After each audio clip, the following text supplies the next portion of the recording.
What is going on, everybody? Thank you for stopping in. Welcome to the show. My name is Matt. I play games as the Cutter. And this is the Thursday night stream. Those used to standard streams, this is a little bit different. We're not going to be looking at chat. This is not a chat participation type stream. What we have instead is a guest. Jeremy and I are going to be playing some Star Realms. We're going to talk about him here for a little bit before we bring him in. Jeremy and I have had continuous games of Star Realms since the opening summer, since the app was effectively brand new. Not sure if it was quite July or if it was August of 2014, but we continued playing and didn't even end up getting to say good games until about mid-2016, I think. We'll confirm that with him. And since then, have had a great friendship. Played a lot of different games, in fact, online. And since then, we've started playing some Epic through FaceTime and gotten to know him even more. He's become a good friend. And Jeremy is Wrip, W-R-I-P in game. Jeremy, how the hell are you? What's up? I'm good. I'm good. So as we were saying, Jeremy and I are going to be playing an interesting format here. Not only is it missions, but we are going to play where, in particular, you cannot kill your opponent other than by completing your 3 missions. Damage will only be used to complete missions, to kill bases, and for just habitual damage slaps. I think we're going to just go ahead and kind of get going from here.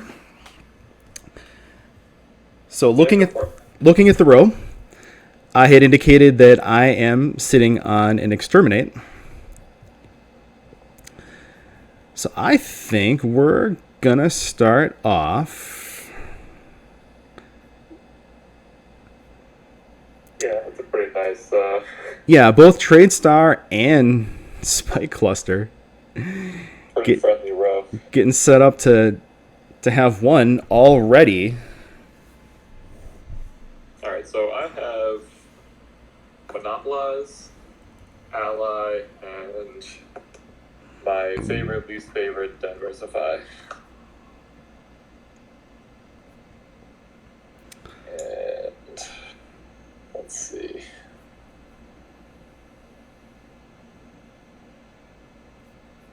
Happy to take the Special Apps Director because probably going to be in blue.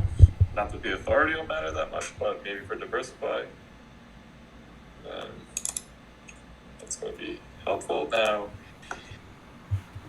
Spike Pod or Battle Pod is an interesting choice just because I feel like Spike Pod is really, really interestingly useful in this format, and also I don't want you to have a better chance to get Exterminate. I'm sure you're going to pop it at some point, but I do usually lean toward red just because I feel like, it gets you to your cards that matter sooner, obviously. Sure. But I feel like scrap 2 out of the row is better. In fact, I would pretty much describe Spike Pod as the VIP in this format. It's pretty hot. Now, what's interesting is each of us ended up with a gambit that isn't ideal for the situation. Yeah. So we kind of just have to deal. Yeah. Now, in the meantime, I am able to get rid of these Vipers. Vipers in this format are darn near worthless. Worthless, yeah. Veteran pilots, just absolute shit. With my Exterminate pretty much set to pair at some point, I think we're going to start looking at my other gambits. For Colonize to have that wheel out there is pretty fortunate for me. Now, how much, Jeremy, have you gone into missions other than playing, you know, here with me in Scavenger Hunt? Have you utilized missions in your ranked play in trying to make it a way to Yeah, win? definitely. So I love missions. I almost always, if I think it's even vaguely feasible to get a win out of it, I will focus on it. Almost to the point where I play a game where I feel like I can win by missions as if I'm playing Scavenger Hunt. Yes. And honestly, I think most of the time that I win those games, that's why. So one of the things that I have been trying to do in really feeling them out and learning missions is just that, considering the mission victory plan A from the start Yeah. and looking at the damage race as just something that's going on in the background, almost like I consider chaos, things like events in Heroes that are just kind of happening in the background during a damage race. Yeah. And during missions, you can count on that chaos instead is just something that's going to happen, that's going to help you along the way. Do you find the same? Yeah, I mean, obviously the chaotic stuff is extremely helpful toward missions, generally speaking. I mean, it hurts you way, way, way less of the time. You know, compared to a game without missions, let's just say, right? Yeah. Like, you know, chaos can occasionally screw you, where here it's almost always good. If you're And even if it's not specifically good for what you're trying to do, it's still not going to hurt you that bad. Yeah, I mean, if you're kind of lying in wait, waiting to exploit it, chaos takes on an entirely different feel Yeah.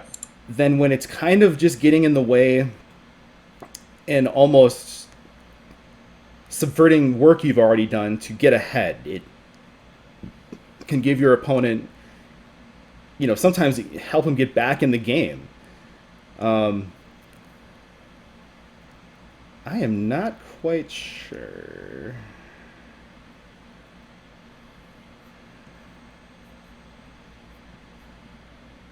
I'm not in red. I'm not going to get any draw on that battle mech.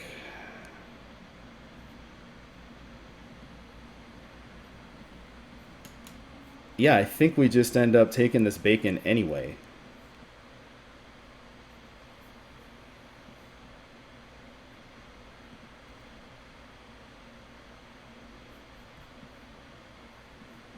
The mech cruiser, another VIP. Really is. Really is. Oh, this is still going to get in the way of my armada, but we really want to complete.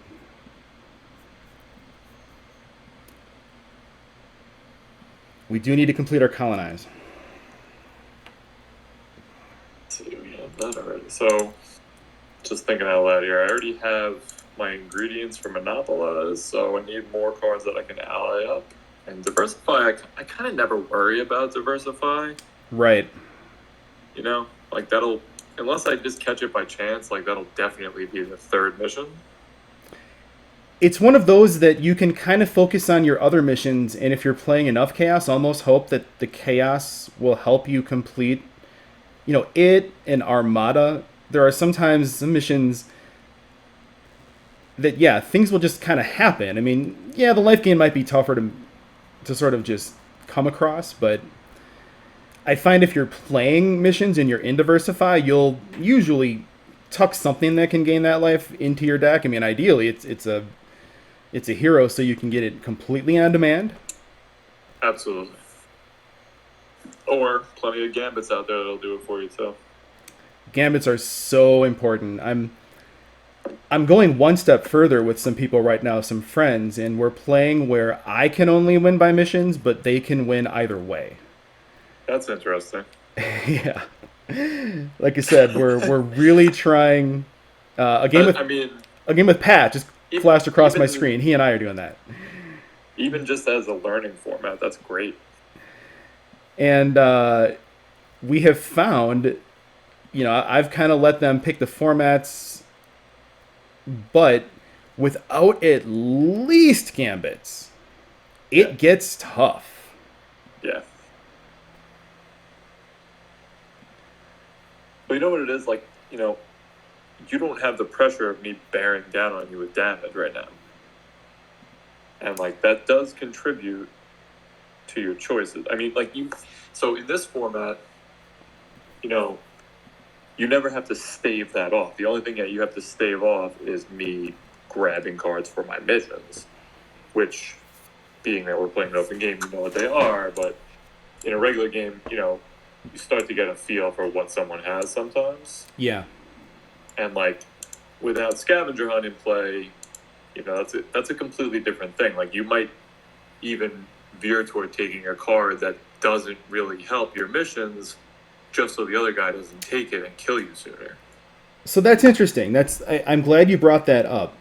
I am a player that tends to really scrutinize. I think I put more of a value on scrutinizing what goes into my deck Mm-hmm. than I necessarily do in trying to take from my opponent. Yeah.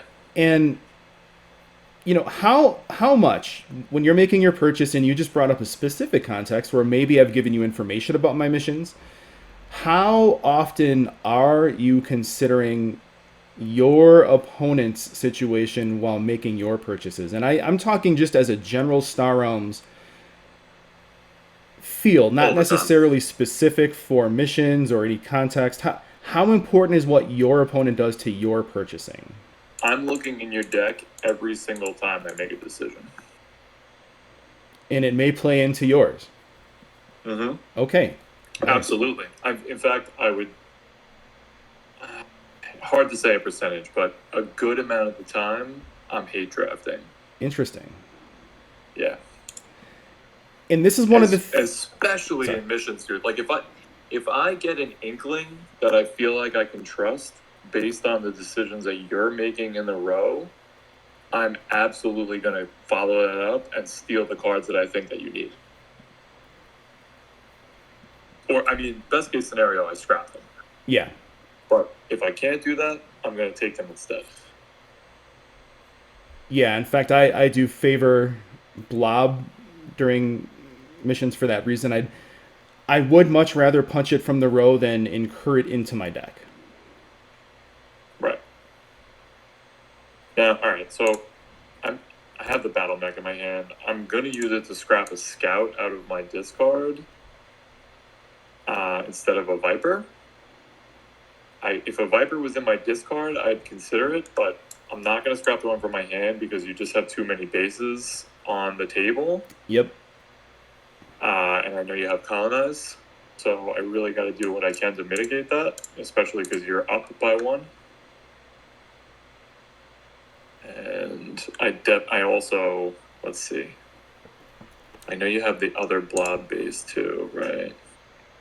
Yeah, but I also don't want to start having to discard. And I just kind of fucking hate the orbital platform on general principle when I don't have it. Yeah. Let's see. Now, for me, none of these cards are really going to help you much.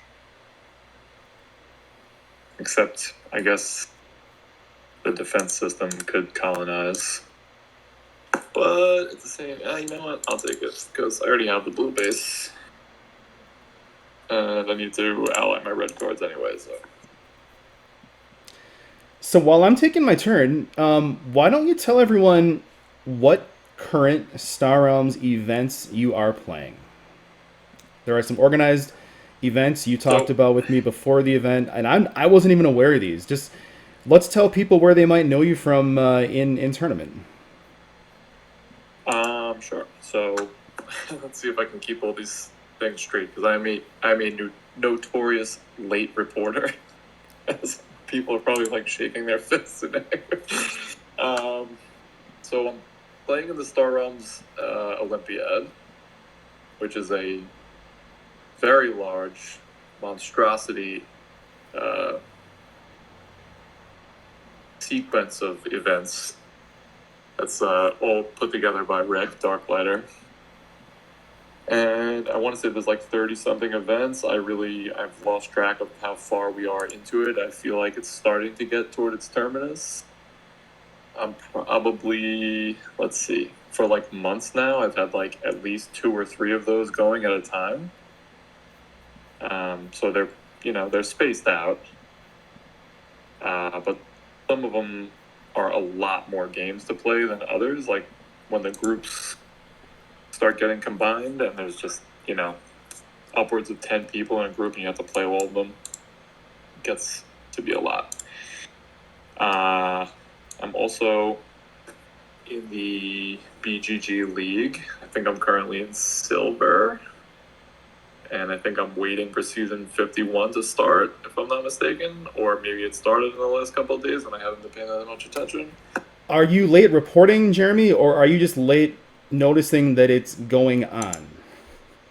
A little of both sometimes. I'm notoriously late to check in at the beginning of a BGG season. I probably could fix that with like better notification settings in there. But what do I want to do here? Let's see. You got colonize. So damage is not going to do much for me. Oh god, you still have Armada? This is over. I have kind of gunked up my deck with bases, though. So it's going to take me a little bit to figure that out. Yeah. So this helps me. What else helps me here? The alignment bot is kind of a crap buy at this point.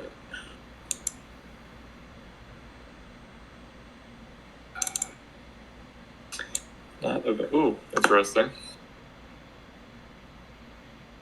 Not an overly friendly row for me. That's okay. Alright, so what else? So I'm also in this ongoing group called Hang Tough, which is actually really cool. I'll describe it for the benefit of the viewers or listeners. It's Adam's event, Cranky Day. And Adam has another event. Adam has another event. So it's a group of people, and every time a wave starts, and there's a queue to get in, and whatever the size of the wave is, I think it's like 12 or something like that now. Whenever a wave starts, everybody in that wave plays everybody else in that wave one time in a round robin. And then after all those games are completed, at the end of that, I think it's like the 3 people with the worst records, or if there's ties, it's more than that, get dropped from the hang, and the rest of the people hang tough. And then more people are ushered in from the queue, and it repeats itself in the next wave. So the new players basically play one game against everybody, and the people who hung tough previously only have to play the new players, and they keep their win or loss against all the other people that hung tough as well. So you can, if you do really well when you get in, you can, feasibly hang tough for a while, especially if you win against the other people that have good records and will be hanging around, because that'll make your record better in every wave. So I tend to suck at this. I was involved at the beginning of it, and it's gotten a lot bigger since, but I feel like I'm always out like within a wave or two now, and I'm kind of ashamed of my performance there. Yeah, so I'm in Adam's Fortress Oblivion, but I had not heard of Hang Tough. Like the name, Cranky is a notorious like a outspoken New Kids fan. Hanging Tough is... No, I'm just kidding. Yeah. It's a little bit more of like a boutique-y type of event, which is probably what everybody likes about it.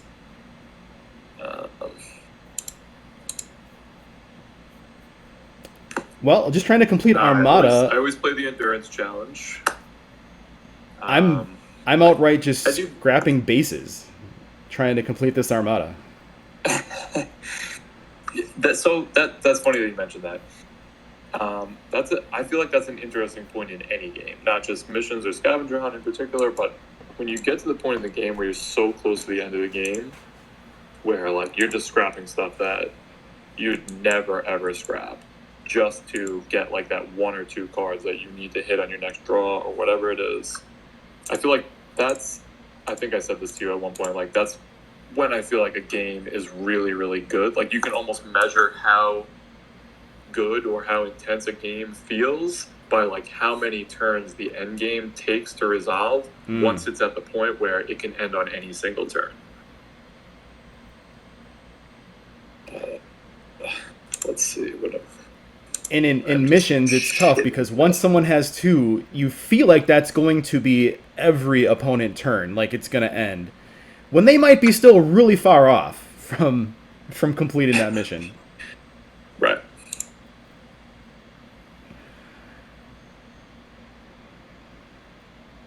Health needle, also valuable. Mm-hmm. So I guess I zoned out there and like hit you a few times. All good. All good.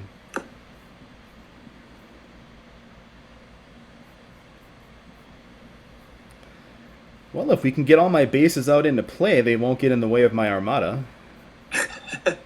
Yeah. I'm shocked it's taken this long to get Armada. I just had to go the other direction, you know? And I'm also shocked it's taken this long for me to pull Monopolize. I mean, come on.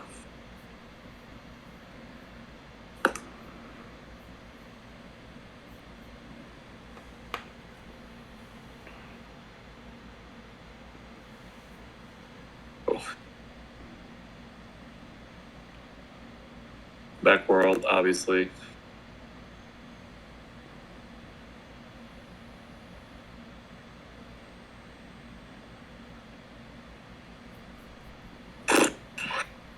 What do I do now, though?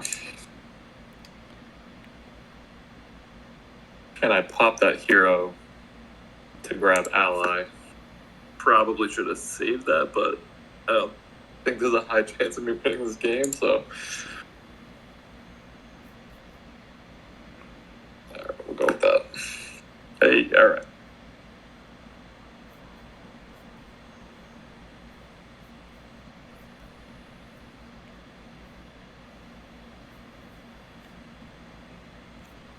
One thing about missions is I definitely stop and think more than I maybe normally would. I'm playing, I'm playing, where I can kind of rifle through and play a lot of damage race games on autopilot, unconsciously. This is something me and Ryan talked a lot about last week. It was really great because I didn't... Yeah, you know what? I was enjoying that part of your conversation with him because he was talking about how he's like kind of a casual player, and I'm definitely the same way. As much as I enjoy getting really cerebral about game mechanics and stuff like that, most of the time I'm playing Star Realms, it's like, I'm at work and I'm like walking from one place to another and taking a turn or two on the way, or, just things like that. And I think probably a lot of people play that way, but that runs completely counter to like the way I think about the game when I'm having like a thinky conversation about it. And I guess what Ryan was saying is like that's just how some people roll, and that's fine. Okay, let me not screw this up. So now I already got monopolized here. That's unfortunate. Okay, what do I not need? What can I get rid of here? Probably don't want to scrap that RAM. I really need the chaos to help me complete this Armada. I'm going to start taking cards out of the road that are going to help you at this point.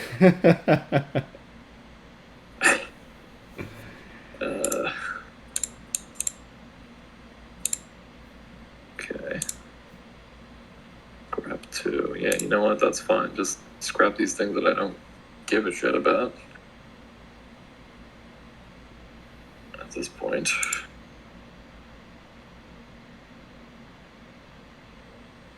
I don't need that. This has arrived at kind of an interesting point, actually. Ooh. I've got a Frontier Runner and 4 Scouts, buddy. Oh boy. That's slightly better than my hand. Check this out. There you go. Hey, yo. And nothing here draws. I don't... The old 0-0. And I've got to pick between your bases. This really sucks. Well, being you already completed Monopolize, I'm not as worried about the blue bases. Oh no, I feel like we just lose here, but...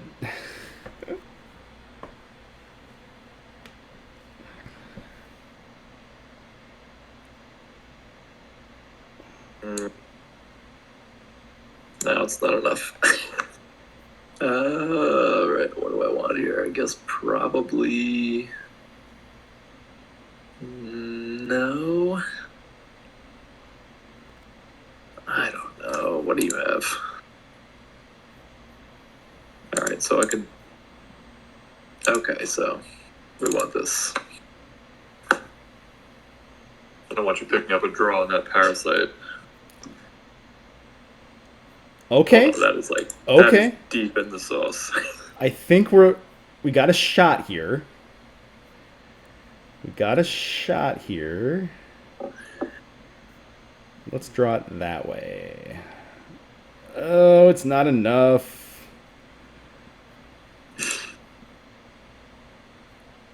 Well, let's dig. Always worth it. Except then you're going to have to draw those cards. No, I feel like I'm going to end up probably losing before then. It's possible. It's definitely possible.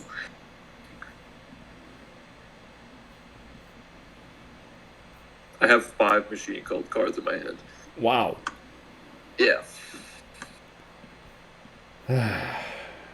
Could not find it. So once again, anyone just kind of stepping in, wondering why we are passing damage.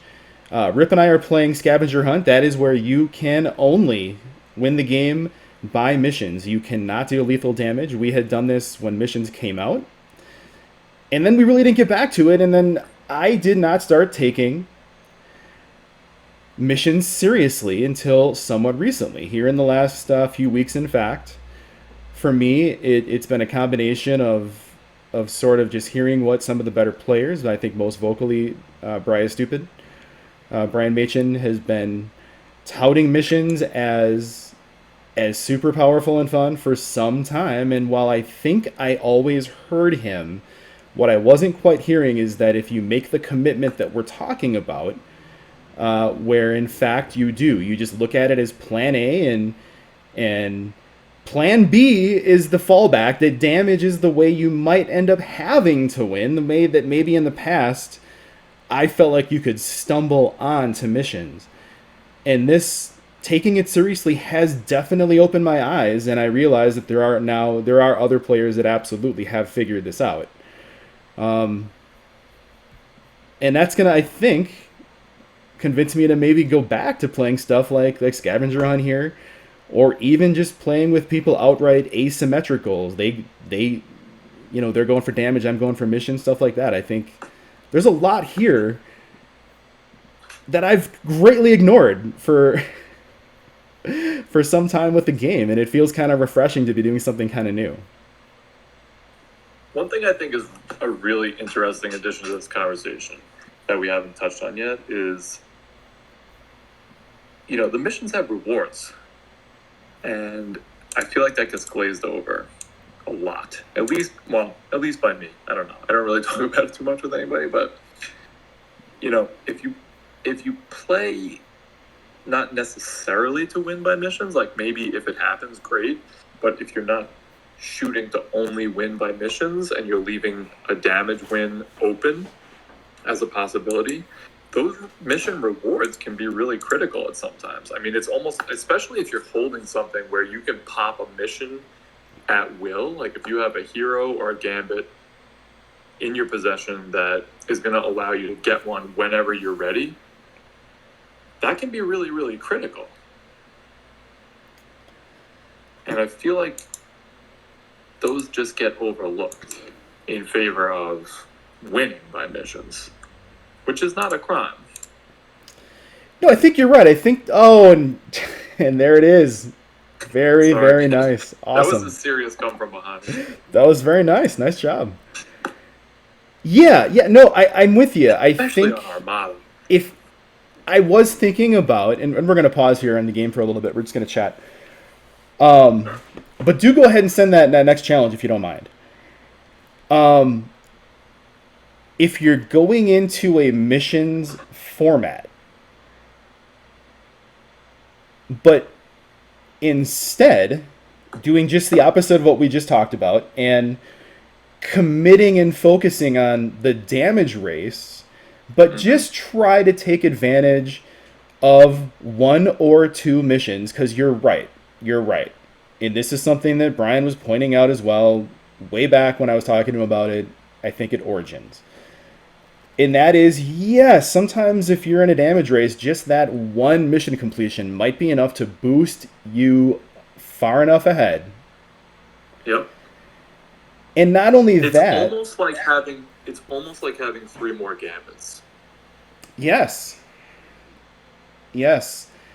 And where before, while in the damage race and not taking missions seriously, those would just kind of trigger, and I would not set up an optimal use of basically that gambit. Right. It's almost like an event when they pop. When you're not watching them, it's almost like an event. Where it is. If you manage that, it can, I would almost think of it in the same way as like, okay, so something that I'm notoriously terrible at, and I beat myself up about it all the time, is like, I completely fail to top deck appropriately. Like, I will just, whatever it is in my brain, like a structure of a turn for me is like, I like to play all my draws first, and I never hold one in my hand, even when I have a capability of top decking something, which can be extremely powerful, but I just ignore it. And I feel like it's, in my mind anyway, it's the same thing when I just trigger a mission accidentally. And then it's experienced by you and your opponent as chaos. It's unexpected. You didn't take advantage. Something that we started getting into for a second, and then we got sidetracked. Because of all of this, and something you just said, it thrusts me into suddenly having to make each turn and each decision consciously. Because exactly what you just said, when there are opportunities to turn a topping and a draw into a mission completion, and you miss it. Yep. Don't get me wrong. It sucks missing it in a damage race. It is still a play mistake, or maybe you're saving it. Whatever it is, I think you have to have that awareness in missions just so much more. And conscious turns are kind of exhausting, but I am enjoying it. You're right. It's so much worse to miss, like any misplay, really, in a missions game where you realize you could have played your turn differently and hit a mission, like, guaranteed, no chaos. That is the worst feeling. Comparing that to a damage race game, the only thing that's so bad as that is like misplaying and missing lethal. Yeah. Taking out a non-post in lieu of damage for the win. Yeah, right. Just absolute garbage. Okay, so what I want to do, and listen, I love talking Star Realms. We will come back and talk Star Realms. But one of the reasons I wanted to have Jeremy on is because Jeremy, as a gamer, is just someone I respect. He's pretty devoted, like I am, but he's devoted in a little bit different way. One of the things that me and my local friends have kind of talked about is that we have different desires in our gaming drive. And clearly, for someone like me who's gonna play, 32,000 games of Star Realms, I am someone that takes a game and likes to hone it. I want to play it. I want to inhale it. I want my brain to absorb it. I want to be able to play it unconsciously. That's just how I am as a gamer. If I like a game enough, it's what I'm going to do. And at the same time, there are gamers who say that's great. You're crazy. There's too many good games to spend that much time on, and I want to just learn more games. And you and I have played enough to know that you are capable and enjoy the honing aspect. But I hear you talk about so many new games that I realize you are on a constant quest just to experience games. And you're even doing so in a situation where it's not convenient. You are left to doing a lot of these solo versions and solo campaigns and just kind of feeling a game out. And I really respect that about you, and I kind of want to talk about that.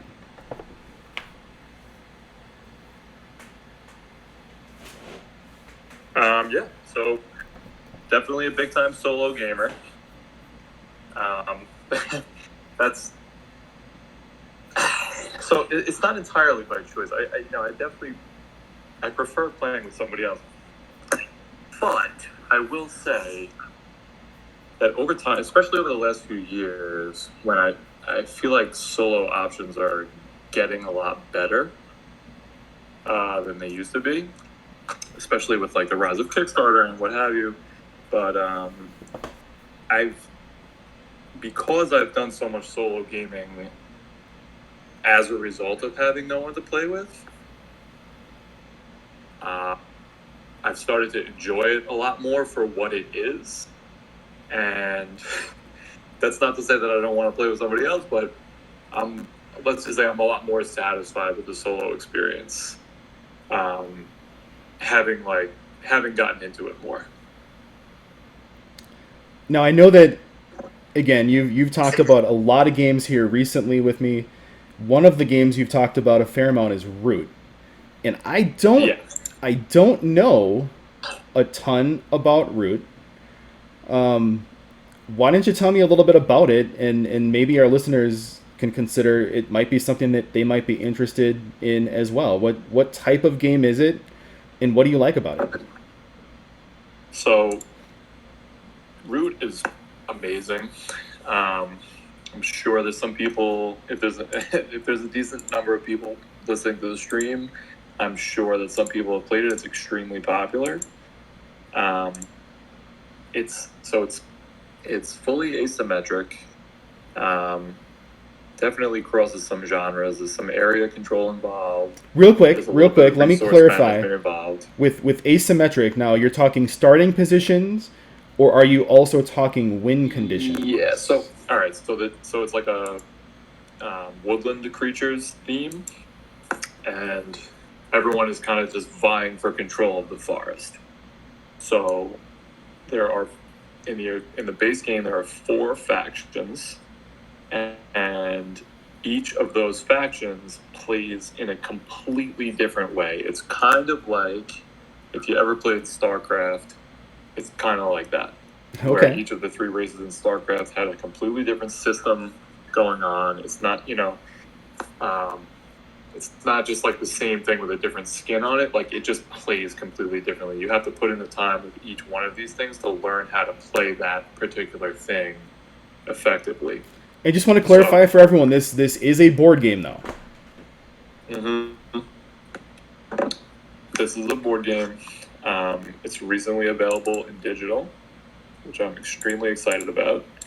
And it's so far it's in early access, but it's a really nice implementation.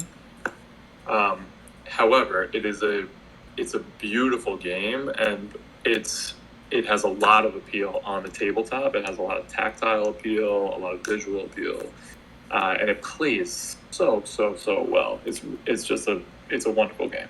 And who makes it? Um, it's made by Leader Games, Hmm. so it is It's definitely their flagship product. They have a little bit of stuff out before that, but they weren't so much on the map before Root. And it's been expanded a couple of times since then. It's designed by this guy, Cole Worley, who, by all accounts, is an incredible designer. He's got some other stuff on the burner right now. There's a game called Oath that's thematically similar to Root. It's due out next year, I think. They're still finishing up development, but looks super cool. I was instant supporter of that, and I I know you're gonna love Root when we play it. I'm sure that we will at some point. Yes. And I think it'll probably be the kind of thing that you start preaching about to everybody else because it's just so well done. So Interestingly, so I'll tell you a fun story, which you may have already heard part of. So I backed this game on Kickstarter. This is going back to like 2000, I don't know, 17 or 18, whenever it first came out, and was really excited about it. And I sat, like I'm sure plenty of other people, it sat on the shelf, not getting any attention.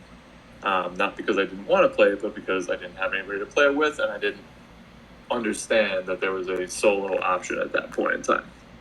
And so every year I get like a week of time where I get to hang out with my cousin Tyler in Maine, and he's like a huge board game enthusiast as I am, and we always, play the shit out of some games that week, but that's like the one time a year that I really get to flex those muscles, and so we were looking forward to playing. And as like prep for that, we were like, let's not waste time learning games. When we get there, let's just like read all the rules ahead of time and stuff, so we can just sit down at the table and go. that's dedication. That is a real gamer. That is awesome. So I told you I was hardcore. So I'm doing that, and I discovered this whole community on Board Game Geek of people who love Root, and there's a lot of people out there who want to play it by themselves, probably for the same reasons that I do. And this one guy, with help from others, I'm sure, developed like bots for all of the factions. So you can now play whatever game you want. Oh, and also, so there's like all these like recommended setups in terms of factions. Like you can play the cats and the birds, and that always works out just fine. But some of the other ones are a little less weighty, and you need a certain amount of them in the game to make it work properly. Like there are combinations of factions that if you were to play them, especially with just two players, would not really work out well. So these people created all these bots, and you can just add them to the game, either to fill out more seats at a table with just two human players or three or whatever, or you can play by yourself versus a bot or two bots or whatever you want to do. Sure. And that like just broke the whole thing wide open for me, and I immediately got really, really into that and played like 20 games of Root on the tabletop just as like practice for going to hang out with my cousin. Over that course of time, whatever, I like spent most of that trying to beat like just one of the bots on like even a medium difficulty, like learning the game. And it was just so fun, and I was so into it. And then we had a blast playing it on the tabletop in Maine. So great experience. You can, especially with digital now, you can add whatever you want in playing with another human, and it's just super fun. I'm very much looking forward to that. So I will. You have my commitment. I will look into that, and everyone else should as well. That's Root. We're going to get back into Star Realms here, but I think, let's kind of run through the list. What have you and I all played together? Obviously, we talked about that we have played many hundreds of games of Star Realms, but I know we did play some Cthulhu Realms, right? What did we play? Like, I don't know, 5 games? It wasn't a ton. I only played about 300 total. I liked the game. I had moved on. What I liked about Cthulhu Realms is like, it's basically, I don't want to sell it short, but it's kind of a reskin of Star Realms, with different cards. It's got a couple of different mechanics going on, but a lot of it is very, very similar. Not in a bad way, just like, let's say, if you've never played Cthulhu Realms, but you're a big Star Realms player, it's a very easy thing to get into. Yeah, it's interesting. I both agree and slightly disagree. I do feel what you're saying in that, yeah, you were definitely able to walk in and understand the mechanics. I do think there was enough different, so I kind of hate to taint it with like the word reskin. But I get it. It's definitely its own game. And I get that they were also sort of demonstrating the technology with what became the new app. I know that Right. that was the first game that they used to sort of test on the platform that became Right. the Star Realms and even the Epic app. So then did we play any Patchwork? We were going to. Did we play once maybe? I briefly played Patchwork. I enjoyed it. I mean, You were into it for a minute there. And I was. I remember learning to play it just so we could play, and I really can't even remember if we actually did or not. And recently, I'm hearing in some other streams that people are playing that again. It Oh, really? is a really good game. The app is solid. The face to face is really fun and well implemented. Yeah, I liked it. So yeah, I don't remember if we played any of that or not. We are definitely playing Shards right now, We and are definitely playing Shards right now. I thought about this and like, there's not a lot of You're gonna win sense this game in too. talking about Shards. I'm not knowledgeable enough. I can't name any of the cards. Yeah. And I don't know how much value it is to say, yeah, I think playing the purples and the greens seems to be a good way to go. You know? Well, let's put it this way, like a brief plug. If anybody's listening, if you like Star Realms, you obviously do if you're listening to this. Shards of Infinity, pretty cool game. It's a really fast-playing deck builder. The app is beautiful, and it has a couple of new mechanics to it that make it pop, and we like it. Yeah, we do. I'm only really keeping 4 games going, and weirdly, their system is really set up to encourage the rematch and to continue Yes. playing with people. You don't have to go as far as sending them a replay, back in some screen. And I'm not criticizing that, the way Star Realms does that. But yeah, so I do. I've got only 4 games really going, and that's not enough to really make me better at it. I'm just kind of trudging along. But I am enjoying that. We have It's fun just casually. also done some side. Oh, Scythe. Yeah. Yeah, and I think you and we've only really played a few games of Scythe together, but that is Yeah, maybe 3 or 4. definitely one of my favorites just in general. I had Scythe sitting on my shelf for a while before I ever played it, and I think when we wound up playing, that was like right around the time that Scythe Digital came out, right? It was. And you had played it on the tabletop before that, and you gave me like a pretty rave review, and that inspired me to learn the game, which I largely did in the digital format. I've played it on the tabletop a few times with other people, maybe like, I don't know, 3 times, maybe. But wonderful game, though. And of course, we have played some Ascension, and we recently were playing with my friend Kim because she got into Ascension. I had been telling her for a long time that she would enjoy it, and she did. She picked it up immediately. So I'm kind of back in our game screen. I think we're gonna pick back up here with the Star Realms, and I'm just gonna tell you outright that I am looking at Dominate, Colonize, and Monopolize. So I feel like having 2 of the faction ones can hurt you sometimes. and 3 is just a mess, right? Yeah, oh, yeah, absolutely. I'm still Because figuring. you don't want to be in that many colors. It's just too much. I mean, you can. It's not like I've never won a game of missions with that setup, but it's tough.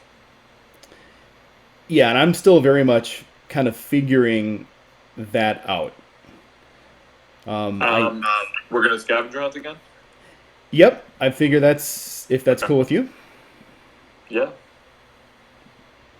I see the Coalition Messenger in the row, which is one of my absolute favorites in this format. Yes, it can definitely set you up for some trickery.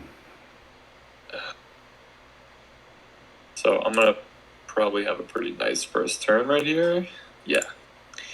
Okay, first thing we're gonna do is pop this gray market.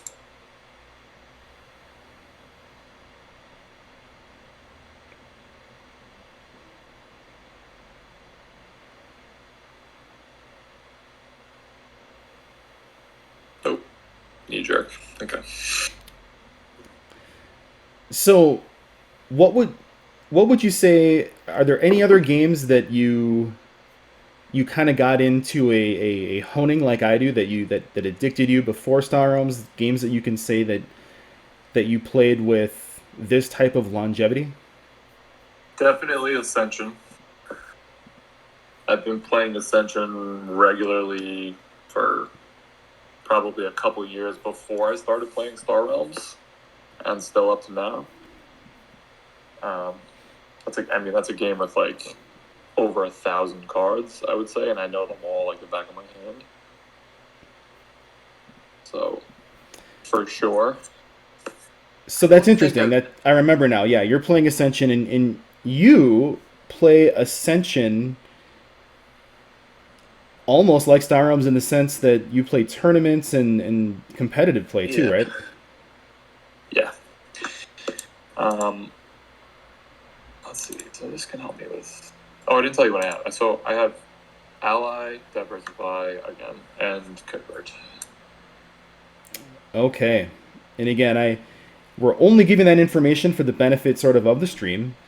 We're not processing that. I Something that I had said earlier in the stream is that I place more value on scrutinizing what goes in than I do on trying to upset what my opponent's trying to do. So the good news for me, and again, I'm just, I'm so focused on my missions right now in my learning process that I can genuinely tell you I'm probably not going to be looking to do much here against your own. Tough call here though between being that I do have both monopolize and dominate. I've got you gotta grab that embassy base. I've got the 5. Now, man, grab it now. Yeah, no, I've got the 5 though for either the Ion Station or the War World.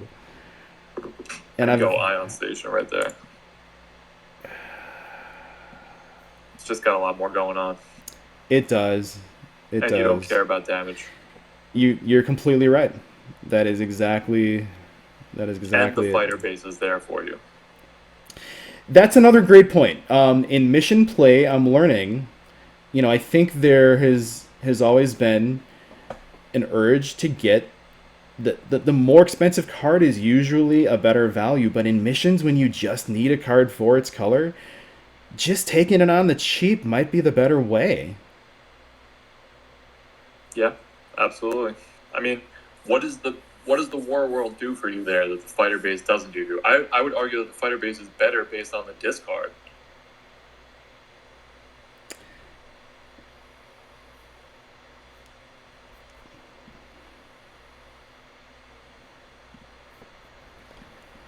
Okay, well, we are sitting pretty well to set these up. We're going to hit our colonize. Oh, somehow I missed that you had the space station there. Oh, yeah, that was my first turn grab. Yeah, that's all good. We're just scrapping. We had hit some sort of event that gave me the 2 resource.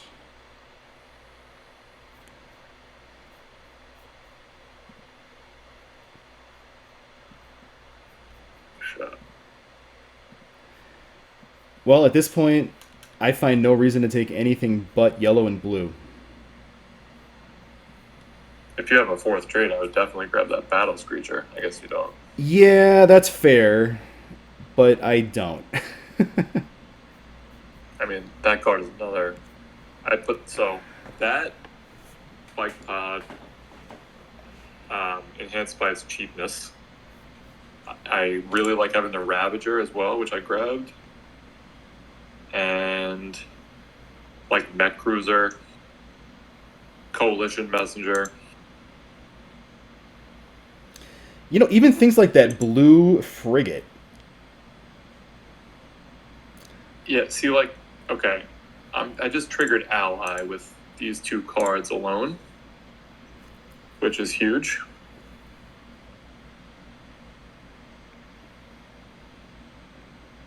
Ooh. Interesting. Okay, that's worth popping the energy shield. Ooh. Of course, I forgot that I top decked the Battle Screecher.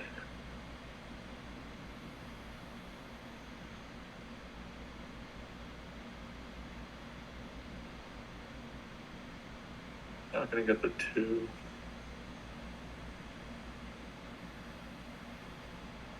Definitely want that. Ooh. Hello.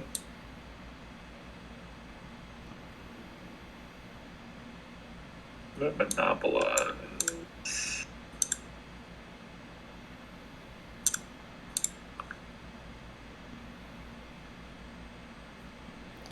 Got all sorts of events happening now. Yep.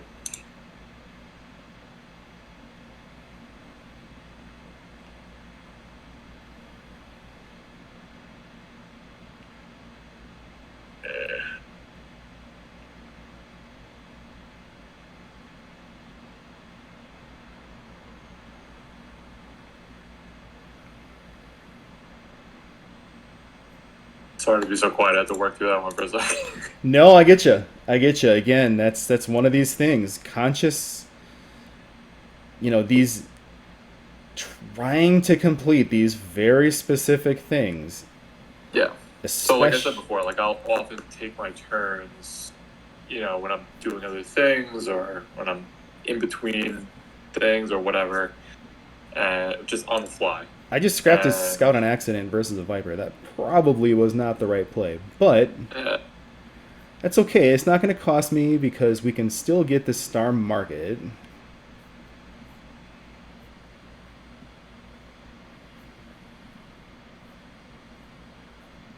And we're already set up. When I still have time to play, but have to like shut my phone off because I don't have the attention to devote to a turn that I know I should be devoting to it, that's when I know I'm like playing probably a missions game. Yeah, the play at work has been a little tougher focusing on the missions. All right, Jeremy has 2 of his missions complete. Not feeling great about that. I mean, we're going to get our second one complete this turn, but I have learned that when your opponent has 2, you definitely feel on the bubble. Shit. And it sure feels like each turn, you're just sure your opponent's going to complete.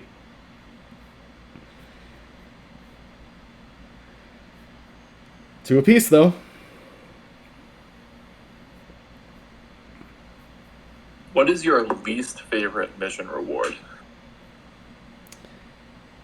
Least favorite mission reward. That's an interesting question. I will have to think about it. Monopolize is definitely up there for me. I've learned to appreciate it more as I've accepted the abandonment of the damage race. Yeah, right. Well, it's probably super helpful in your asymmetric format there, where the other person has to win or can win however, right? I Because guess that'll it's, help you push them off a little bit. yes, yes, yes. In general, when I suspect that I'm going missions and they're going damage, um, I get it, but that buffer has. I'm kind of torn here. That seed chip doesn't actually help me in any of my missions, so I think we're gonna jimmy out these vipers. But I'm That's not a still. bad play. If I'm in your spot there, I definitely take the seed chip. I have a really hard time passing it up ever if I'm able to get it into my hand, but I have diversify and a blue card.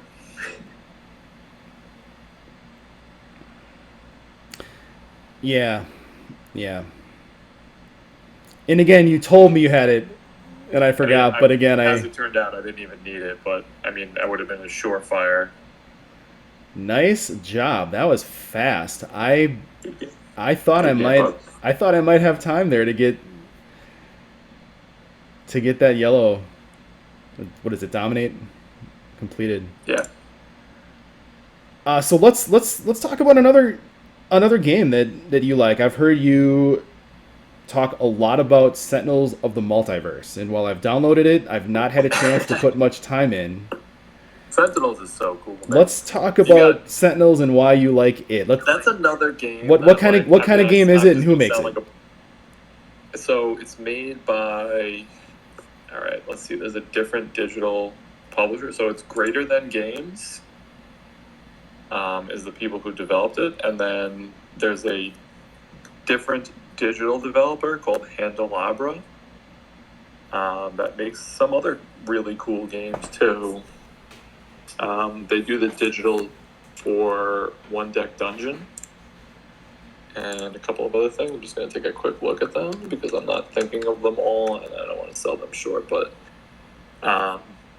so this, see, I'm going to sound like such a broken record because I know that you appreciate games, especially games that are like have something unique going on. Sure. And games that you can really get into, and all of the things that we're talking about are like that, and I know that you're really gonna enjoy those elements. Okay, so yeah, these guys do the digital for Sentinels of the Multiverse, which we're about to talk about.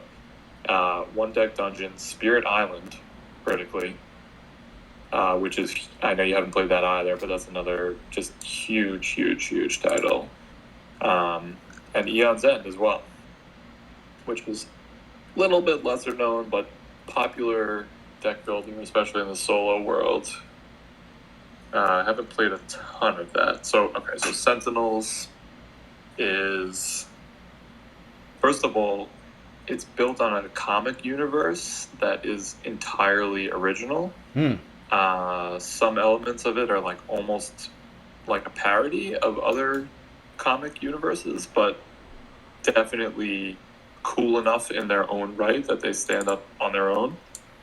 And the basic idea of the game is so you pick a bad guy, he has his own deck and mechanics and what have you, and then you pick an environment and they all have, you know, different kind of quirks, and then after that you pick any number of heroes that you want to play against the bad guy. So you can play, if you want to play, it's fully cooperative, so you can play by yourself as many handed as you want, or you can play, you know, like I would play this a lot with my friend Eric, and we would play like 2 heroes apiece, so there were 4 of us in total.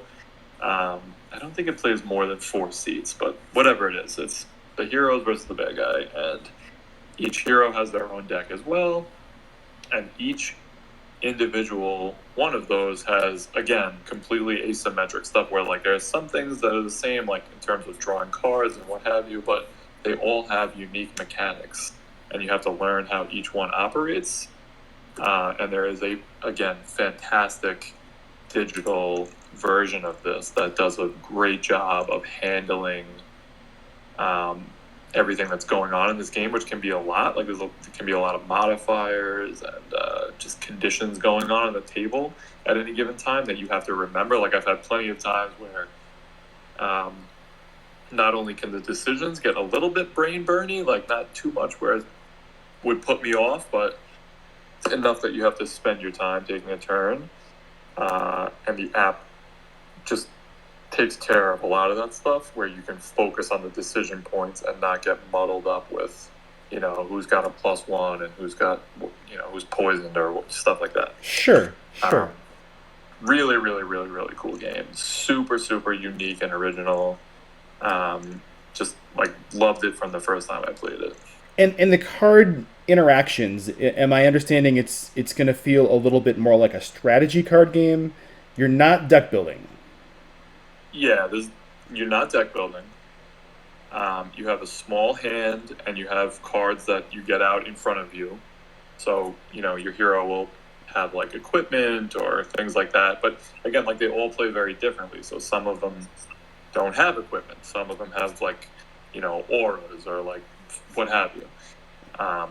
But the place where it really shines is how creative they get with the card mechanics. So there's like a ton of reshuffles and things like that, and they all happen in these unique ways, which it makes every character feel a lot different, including the villains too, and the environments. Like they all just have very interesting things going on, and they're all different. The way that you describe it, I guess bringing it back to sort of a Star Realms and White Wizard crowd almost reminds me a little bit of when I played Sorcerer. That would be the best White Wizard comparison by far. I wouldn't exactly put those in the same category. You're saying, it fits in this context, but they're not actually alike at all. I hear you. I mean, it's so much more like Sorcerer than Star Realms that, sure, it's not even close. But Sorcerer is definitely its own thing, too.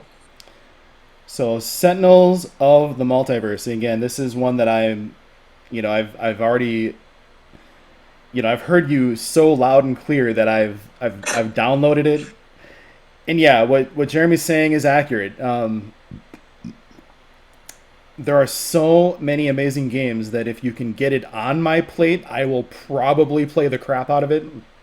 It's just a game that you can sink your teeth so deeply into that, if you and I were playing a cooperative setup of that game, on our usual setup where we're like FaceTiming and we have the app open, it would be just an absolutely epic conversation as we were playing. It's a very solid title. Let's leave it at that for now. Well, that's probably what we'll do next then. I mean, that's another game that we hadn't mentioned, but Jeremy and I have been also playing Epic. And while the group knows that I am a big fan of Epic, the approachability is a little bit hard on some.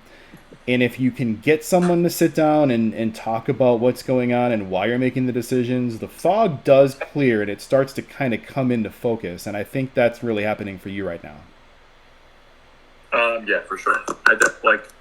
My mindset playing Epic with you now is well beyond what it originally was. Epic is daunting to me. Not being a Magic player really to speak of, it's especially putting it next to Star Realms, which Epic makes Star Realms seem simple. Yeah. In my opinion, anyway. And it's a lot to take on, especially because you're you're so good about teaching and stuff, but you're at a master level at that game, and I'm a beginner, so that's daunting. So obviously, I mean, I'm a biased source. I can tell you, I can sit and talk about why I like Epic, but everyone's already heard that. As someone that isn't as invested, but has at least decided that it's worth exploring, what are just a couple of things that you like about Epic that you think other Star Realms players maybe can draw on? Anything at all? I mean, honestly, they're really not that similar. Yeah. I think that what appeals to me about Epic is it's the kind of game that mostly when you see games like that, they're like pay to win, or not necessarily even pay to win, but like the collectability thing, where like you have to it's not even about the money. It's just about like you have to put in an effort to get all the cards, or like there could be a random element to that. That bothers the shit out of me because I have a strong need to have all the cards, and I love that they just give it to you off the bat, and they just say like, here's all the cards, play with them, have fun with this. Because my thing is like, especially with card games, you're not gonna get into a card game until you know all of the cards, at least to a level where like if someone, maybe not even the title of the card, but like let's say if you saw the card artwork, like you got the whole text, Sure. without having to read it. Like if you're not at that level yet, you're not into that game.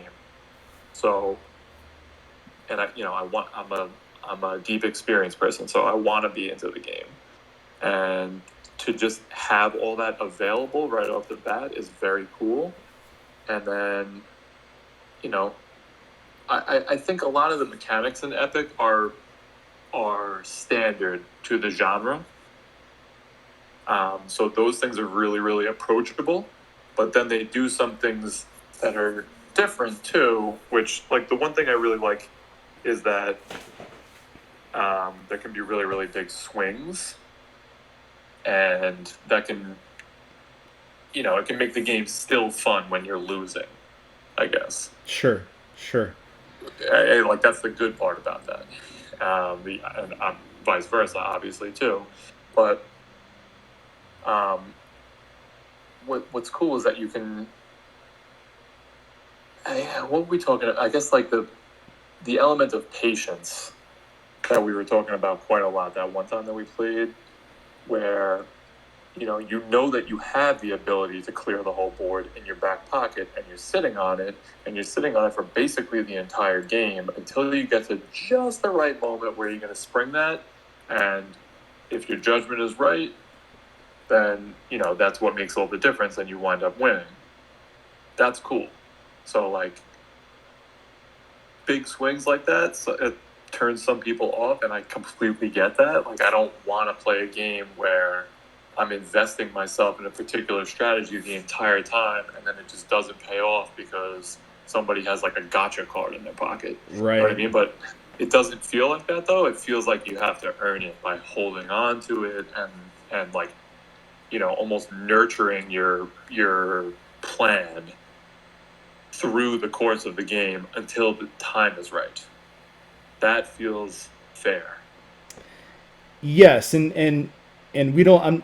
I'm not gonna have us go into a long Epic discussion, but yes, what you're talking about is exactly it. We're dealing with many waves of threats, and it's up to you to help sort of figure out the ones you need to answer.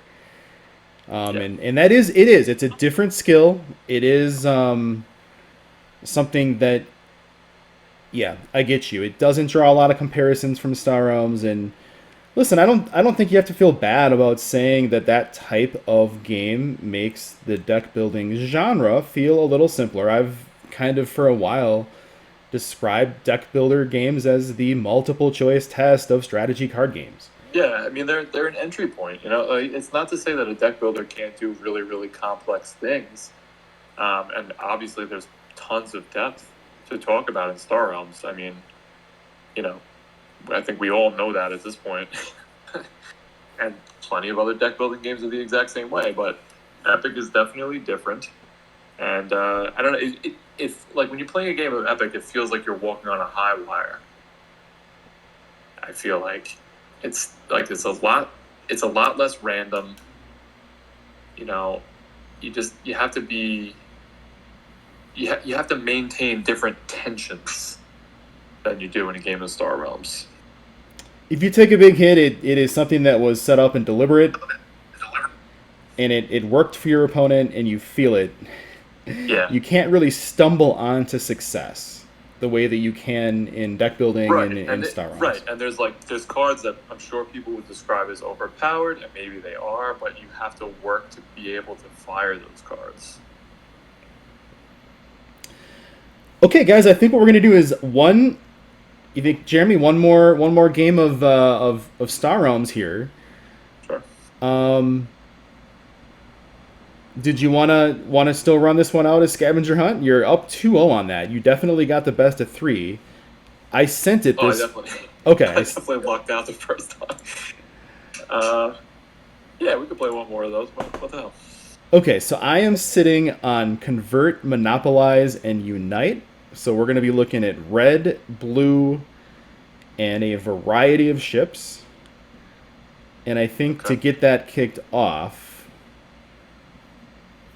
we're going to grab that supply bot. Yeah. Always, Convert is a nice one to have just because you feel a little less wasteful going into red. I'm gonna go into red no matter what in any game, honestly. But having Convert is nice for that reason. All right, so I think I pretty much got to take that down. I am a huge fan of using Smuggling Run on the first turn. I would like to use it to get a 4 cost, but okay. So cards on the table. I have Ally again, Influence, and Exterminate. At least you did not get Diversify again. Yeah. So the choice right now is: do I use Smuggling Run to grab that Patrol Cutter?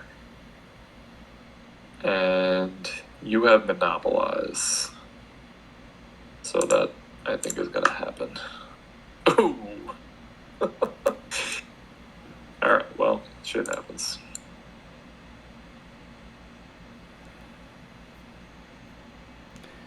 Well, lucky for you, I can't get that.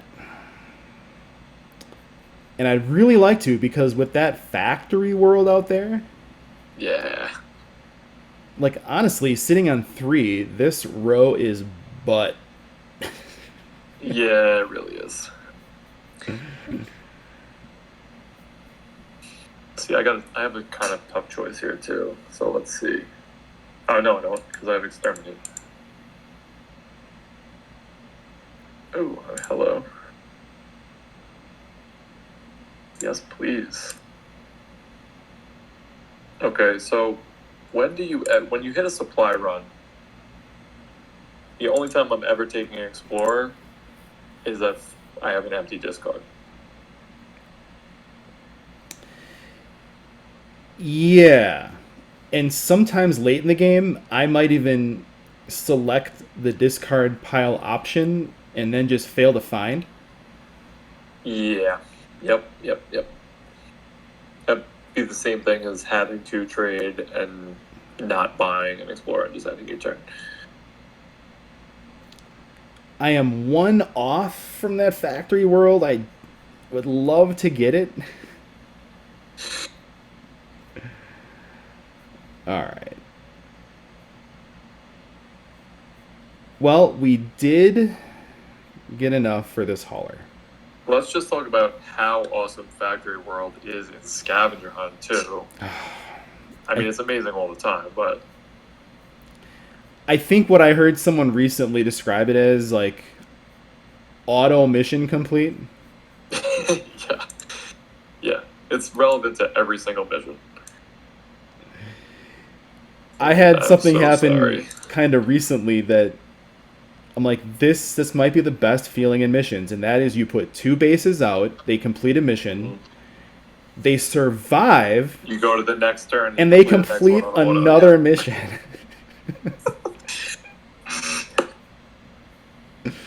Have only had that happen a couple times.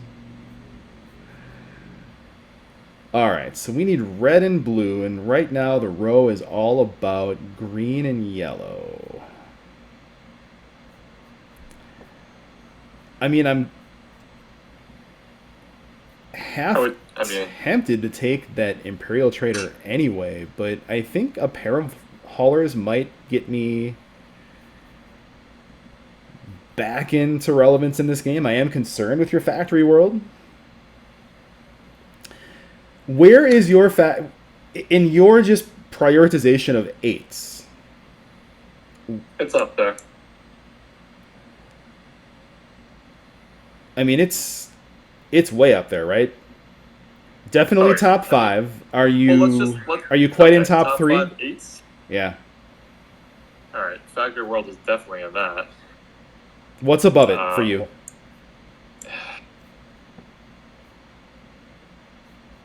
It's situational. There are times when it would be number 1. Interesting. Yeah. I think all things being equal, maybe Brain World would edge it out. How about Levi? I don't think... yeah. Probably. I have a really hard time leaving that on the table if I'm E. I mean, it's almost impossible. Just because I feel like that's more out of a feeling that almost any time I have it in my deck, I win. I mean, your loss percentage with Levi is like 10%, right? Yeah. I mean, even late, it can turn the game around. Yeah, absolutely. But so can Brain World. I see Brain World is the card that I would describe like that more than any other card. Brain World is like the come from behind win card, in my opinion. I think for me, it's in order: Levi, Brain World, Factory World. That's perfectly fair. And honestly, it's really, really hard to make that ranking in the void. Like, it's for me anyway. It's absolutely situational. Yeah, I mean, and I guess, to be fair, Emperor's Dreadnought, when going into hand, right? I'm probably taking over. I mean, I'm sure you would agree with this, but like, it's a different card whether it's going in your hand or it's not, right? Yeah. I mean, if it's not going in your hand, it's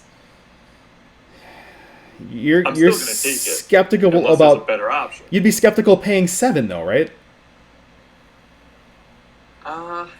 Yeah. I mean, I don't know. I still buy it, Discord says our connection is struggling. Is it actually? I am starting to hear you a little bit weak. But we'll see if we can get through this last few minutes here. I think we managed to salvage in the middle here a really good stream. Yeah, I think we did good.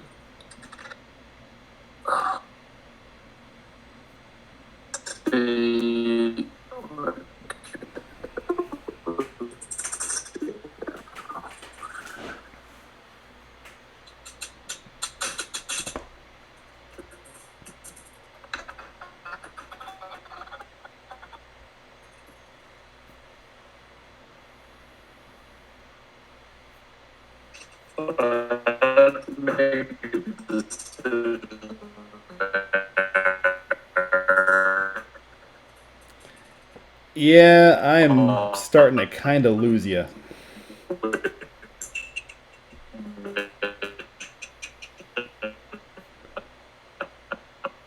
I'm going to try...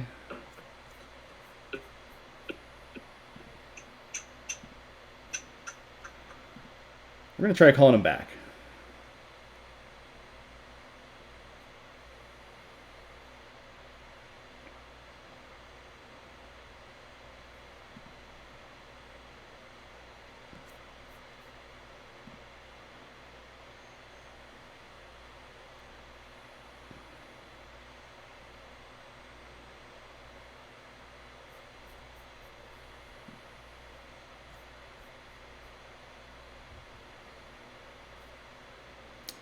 We are giving Jeremy a try back through the Discord here.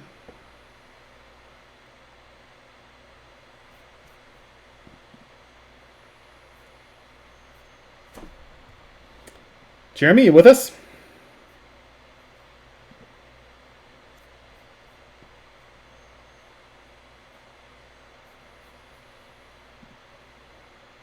All right, well, we will see if he ends up back here in audio, but unfortunately, in the meantime, I think you guys are stuck just listening to me and watching me play him.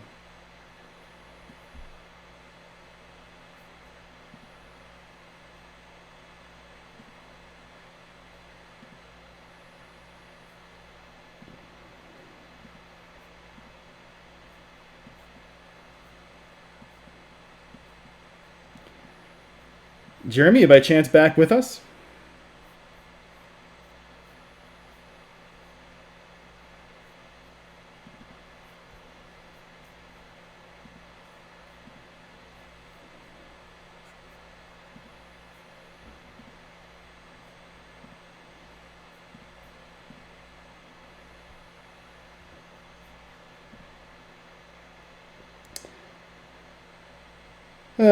Well, guys, I think here at 10 o'clock my time, without Jeremy, we're probably going to go ahead and wrap it up. But I do want to thank everybody for dealing with our issues tonight. We're obviously trying to work through these, and if I can't get them right, then we're going to put these on hold. But I think with the new equipment we're getting this weekend, we'll certainly try again.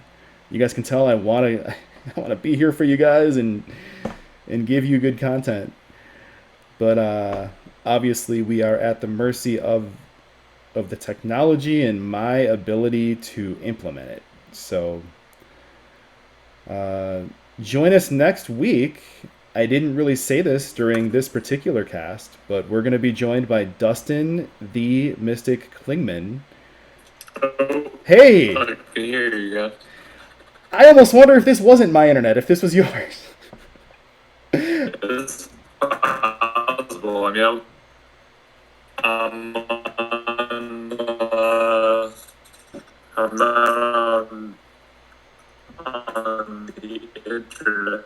I'm on Phone data? LTE. Wait a minute. I got it on this.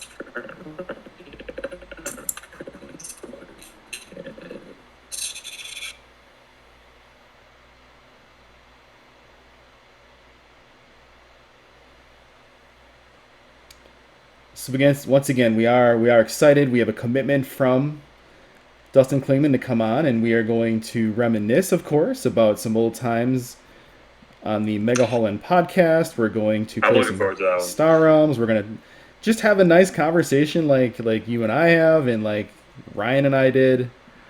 And I think since you're back, we'll ride this game out. And I'm not sure if I'm going to complete even a single mission. The Factory World definitely tilted this one.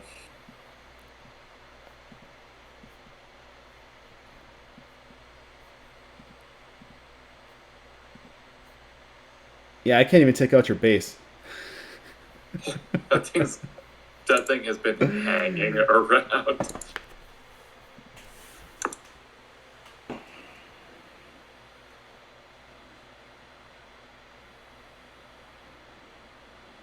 Should be it. Oh, there we go. Nice job. 3-0 tonight. Means I'm in for a pound town next time. That's right. So I think we're going to wrap it up anyway, guys. Once again, I very much want to thank Jeremy for coming on. Jeremy, thank you for being really a a tremendous friend. I mean, I've met a lot of people through Star Realms, but no one as early in terms of wanting to just play regularly than you. You're the only person I really kept any long term challenge back and forths with. I mean, been some others that I did here and there. I really enjoy playing Dream Seed, for instance. I used to play with him all the time, man. Is he still around? He is still around. Yep. Playing, I think What's his name? John Gunnarsson. Right? Yep. I think we're each playing a ton with Tatiana right now. And I think we're still playing with my friend Brandon. I think you were nice enough also to even play with my friend Joel for a while. I'm actually taking a turn against Brandon right now. Funny. Yeah, so again, I really just enjoy the friendship that we've been able to develop, and I'm looking forward to getting back and doing some gaming here. Just you and I on the FaceTime. I think we'll continue with some Epic, but I'm going to give you the chance to be the teacher and teach me Sentinels here very soon. Okay, sounds good. And that's going to wrap up the stream, guys. I'll stay on with you, Jeremy, here for a little bit. Thanks, everyone. Sure. We're going to try to piece this together on the YouTube replay in a way that maybe congeals it all and salvages it. In the meantime, I really did enjoy this conversation. I hope you guys did too. And we will see you next week.